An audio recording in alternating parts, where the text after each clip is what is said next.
ચૈતર વસાવાએ અલગથી ભીલ પ્રદેશની માંગણીને લઈને સરકાર સામે બાયો ચઢાવી છે। ચૈતર વસાવા અવારનવાર સરકાર સામે આવે છે અને ભીલ પ્રદેશની આ માંગણીનો મુદ્દો ઉઠાવે છે। આદિવાસીઓ પણ હવે એકઠા થઈ ગયા છે। ચૈતર વસાવાએ આખી રચના રચી છે કે તેઓ ભીલ પ્રદેશ માટે અનેક મોટી વ્યૂહરચનાઓ પણ બનાવશે। ત્યારે કુબેર ડિંડોરે ચૈતર વસાવાને આડે હાથે લીધા।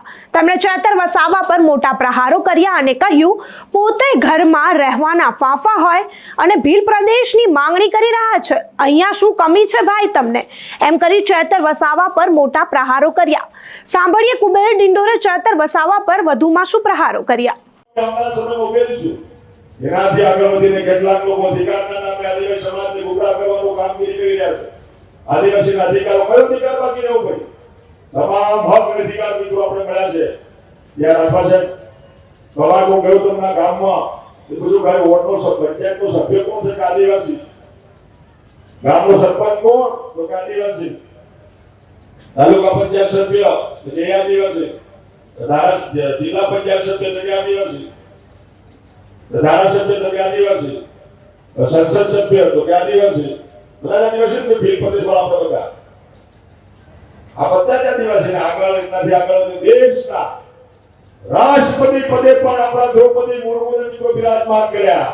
એ પણ આપણા આદિવાસી। તો કયો હક ને અધિકાર વિશે બાકી ગયો? હવે આપણે એમને પૂછો કે હું બાકી ગયું કોને પૂરું કરવા ત્યાં છે? તમારો કાર્ય મેળ પડ્યો નથી। આ તો શાસનમાં ભારતીય જનતા પાર્ટી આ કમળનું ફૂલ આપણા રાવણના દરબારમાં અંગ્રેજે પગ જમાવ્યો, મોદી સાહેબે પગ જમાવી દો એવું કરી શકે એમ નથી। એટલે ખોટી મહેનત ના કરતા પણ જે કઈ નાની મોટી ભૂખથી કર્યું અમે બધા સાથે મળી મિત્રો કરી ને ખોટો ઇતિહાસ મિત્રો હકના નામે આદિવાસીઓને ભડકાવવાનું કામ કેટલાક લોકો કરી રહ્યા છે। એમને ઓળખવાની મિત્રો જરૂર છે। કેટલાક પાછા અમારી બાજુ ભીલ પ્રદેશની માંગણી અલગ રાત રાખવા સાહેબ અલગ રાતની વાત કરે છે શંકરભાઈ। અલગ રાત આપી દો, અલગ રાત એટલે અલગ રાત આલા પેલો ઘરમાં બે બાળકો હોય, મા બાપ બીજા છોરાને લગ્ન કરાવે, છોરો અલગ થાય, ઘર ચલાવી શકતા નથી, ઘર બીજામાં ફાફા પડે, પાછો અલગ રાતની વાત કરે અલગ રાતની। કેમ ભાઈ અલગ રાત શું ફૂટે છે ભાઈ? એ રોડ રસ્તા પાણી 26 વિભાગો કામગીરી કરે દેશમાં। મોદી સાહેબ જન્મ યોજનાથી પૂરા દેશમાં મિત્રો કામગીરી કરે છે આદિવાસીના ઉત્થાન માટે। ગુજરાત સરકારનો આપણો બજેટ અલગ છે। કેન્દ્રમાં આટલા વર્ષો પછી આ જે અલગ રાજ માંગનારા કેટલાક લોકો છે એમને ખબર નથી આવતી। એ જે માંગનારા જે ઉભો પાડે છે એનો જન્મ છે માત્ર જન્મ કોંગ્રેસની સરકારમાં થયો છે। બાકી એમનું જીવન છે જીવન એ તો બધું ભાજપ સરકારનું લીધું છે। ખબર નહીં કે અમારા બાપ દાદા હોય, અમારા નાના કાકા એમને બધા વડીલો શું કામ કર્યું કોઈ ખબર નહીં હતી। આ નવી નવી યોજના ગુમરાહ કરવામાં આવે છે। અલગ રાજની વાત કરીએ લોકો ભીલ પ્રદેશ ચલો કાલે કાલ જે ભીલ પ્રદેશ હવે અમારા નાના કાકા મુખ્યમંત્રી બન્યા, બધા મંત્રી બની ગયા હવે પણ ચલવાનો કઈ કાલે રેવન્યુ જનરેટ ક્યાંથી કરવાનું ભાઈ? પૈસા ક્યાંથી લેવાના? રોડ રસ્તા પાણી ઉર્જા શિક્ષણ પોલીસ વાહન વ્યવહાર સિંચાઈ આરોગ્ય આપણે પૈસા ચૂકવવાની પડે ભાઈ।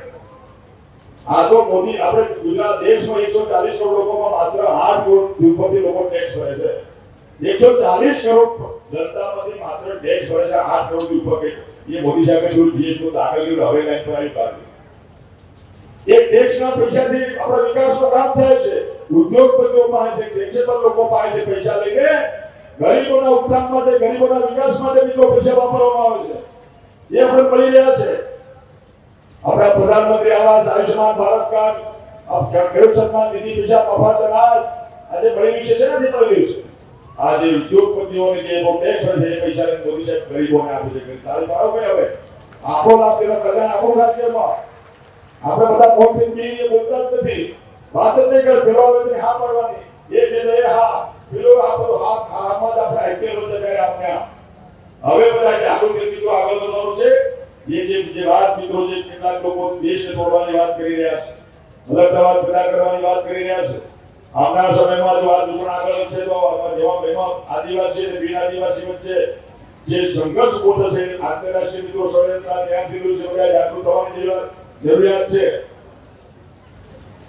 આ જે વિષય અત્યારે ચાલી રહ્યો છે કોઈ વિકાસની કોઈ કડી કે કોઈ ઘણી સરકારે બાકી રાખી નથી એટલે આ લોકો કોઈ સંજોગો જીતી શકે એમ નથી। એટલે હવે નવા મુદ્દા લાવે કે આવા સમાજની ભ્રમિત કરવાનું કામ આવા મુદ્દા લાવી ચાલે છે। અત્યારે મિત્રો શિક્ષણ વિભાગ, મારી પાસે શિક્ષણ વિભાગ, આખા દેશમાં ગુજરાત પ્રાંત એવું છે કે જેમને આદિવાસી સમાજને ઉત્થાન કરવા માટે મોદી સાહેબે તાલુકા કક્ષાએ સાયન્સ સ્કૂલો આપી, કોલેજો પણ આપી, એની શરૂઆત મિત્રો થઈ ગઈ ને. અને 9 ને 10 11 12 પછી 2012 પછી મિત્રો આદિવાસી સમાજની સીટો છે મેડિકલની થોડી સીટો ભરાતી થઈ, બાકી તો સીટો ખાલી હતી. પણ કેટલાક લોકો આપણા ચલો છે પેલા આપણા પેલી દુનિયામાં આપણે સેન્ટ્રલ ગવર્મેન્ટની આપણી 34 સ્કૂલો ચાલશે, એટલે મોડેલ સ્કૂલો, એમાં કેન્દ્ર સરકારે સારા દીકરોની ભરતી કરી શિક્ષકો મૂકી આપ્યા. હવે સ્કૂલો તો બધી ઇંગ્લિશ મીડિયમમાં છે. આપણે ધોરણ 6 7 8 એ લોકો તો ના ઇંગ્લિશ મીડિયમમાં, ઇંગ્લિશ મીડિયમ સ્કૂલો પ્રતિકોળ ચાલુ કરી ગુજરાતમાં 34 ને એમાં સ્ટાફ સારો ભરીને આપ્યો. એમાં પેલા ગ્રુપ કરવા એટલે કે આ લોકો ગુજરાતી આવડતું નથી, એટલે આ પેલા ગુજરાતી ભણવાનું જ નથી, ઇંગ્લિશ મીડિયમ સ્કૂલો છે, માત્ર ગુજરાતી એક સબ્જેક્ટ તરીકે છે. તો એના માટે તો વિલક્ષણ આપણા શિક્ષક મિત્રો ગુજરાતી ભણાવે છે, પણ એમાં પણ લોકોની ઉદાર કરવાનું કામ. આ કેટલાક લોકો આપણા આદિવાસી સમાજના ઉત્થાનની વાત કરે છે, મગજના આંસુ રોનારા લોકો, મગજના આંસુ પાડે કે આ લોકોને હિન્દી ગુજરાતી નથી આવડતું, બહારના એ લોકોને શિક્ષણ બગડ છે. એટલે શિક્ષણ બગડવા નથી, આ તમારું રાજકારણ બગડે છે. તમને વાંધો છે, લોકો જાગૃત થાય, આગળ વધે, ભણે, શિક્ષિત બને, જાગૃત થાય, વોટ ને આપે. એનું ભેટમાં ધ્યેય લડાવ્યું હતું. એટલે ચેતર વસાવી કહેતા ને, ચેતર વસાવી કહેતા કે આ તો ઇંગ્લિશ મીડિયમમાં છોકરા અંગ્રેજી હિન્દી ને અંગ્રેજી ભણાવે છે. એટલે એના માટેની વ્યવસ્થા છે. માત્ર 34 સ્કૂલો છે આખા ગુજરાતમાં. અને વિદ્યાર્થીઓને ધોરણ 5 માં પરીક્ષા જેને એમાં જવું હોય, સ્વૈચ્છિક પરીક્ષા પાસ કરે, 60% ઉપર આવે, એને એડમિશન આપવામાં આવે છે. વિદ્યાર્થીઓને ખબર છે, વાલીઓને ખબર છે, એને ખબર નથી. પછી ખબર પડી કે આ ઇંગ્લિશ મીડિયમ સ્કૂલો છે. ખોટા કુતરે કરી આવવાનો, દોડી આવવાનો. તો યુસીસી મોદી સાહેબે વાત કરી હતી 2 વર્ષ પહેલા, કે સમાજસેવી કોણ આવવું જોઈએ, કેમ બધા લોકો મને તમારો ઓપિનિયન આપજો. રેડિયો કરવા પડી ગયા તરત, આ તો આપણે નુકસાન થશે, આ થશે. એટલે લોકોના આ તો આંદોલનકારી નેતાઓ છે, એ ક્યારે વિકાસ કરી શકે એમ નથી. એમનો જન્મ જ આંદોલનમાં થયો છે મિત્રો. એવા લોકોથી મિત્રો આપણે જાગતા રહેવું પડે, ચેતતા રહેવું પડે. અને આ મિત્રો આપણે આગળ વધીએ અને પાછા એનાથી આગળ વધીને પાછા ધર્મ પ્રયોગ કરવા, નાથી રાખવા સાહેબ. એક મુદ્દો એવો કે છે કે આદિવાસી હિન્દુ નથી, કે છે કે આદિવાસી હિન્દુ નથી. તો ચેતર વસાવાની અલગથી ભીલ પ્રદેશની માંગણીને લઈને ગુજરાતનું રાજકારણ ગરમાયું છે. કુબેર ડિંડોરે પણ પોતાની પ્રતિક્રિયા આપી, અનેક ભાજપના મોટા નેતાઓ પોતાની પ્રતિક્રિયા જે છે આપી ચૂક્યા છે અને ચેતર વસાવાને આડે હાથે લઈ ચૂક્યા છે. પરંતુ ચેતર વસાવાની આ માંગણી શું રોકાશે ખરી? શું ચેતર વસાવા અલગથી ભીલ પ્રદેશની માંગણીને સાઈડમાં મૂકશે ખરા? તમને શું લાગે છે? અમને કમેન્ટ કરી ચોક્કસથી જણાવજો. તથા અમારી ચેનલ નિર્ભય ન્યૂઝને લાઇક, શેર અને સબસ્ક્રાઇબ કરવાનું ભૂલશો નહીં. આભાર.